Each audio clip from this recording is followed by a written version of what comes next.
ఉవ్వన్నెల జెండా రెపరెపలాడుతుంటే నా గుండెల నిండా ఆనందం. తెల్లవాడిని దేశ సరిహద్దుల ఆవలకు తరిమికొట్టిన పౌరుష పరాక్రమ భూమి నా పవిత్ర భారతావని.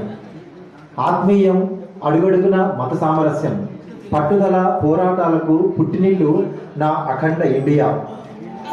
మాతృమూర్తిని దైవ స్వరూపంగా ఆరాధిస్తూ గౌరవించే ఉన్నత సంస్కృతి నా స్వతంత్ర భారతావని. పొరుగువారిని ప్రేమగా పలకరిస్తూ ప్రపంచ దేశాలన్నింటినీ ఆదరించే సహృదయత గల సున్నిత హృదయం నా దేశ ప్రజల ఔన్నత్యం. కాశ్మీరం నుండి కన్యాకుమారి వరకు విస్తరించిన సువిశాల సుందర దేశం నా పుణ్య భారతావని. ఈ వేదభూమి, ఈ వీరభూమిలో జన్మించడం మన జన్మజన్మల అదృష్టం. నాకు ఈ అవకాశం ఇచ్చిన ప్రజలకు కృతజ్ఞతలు.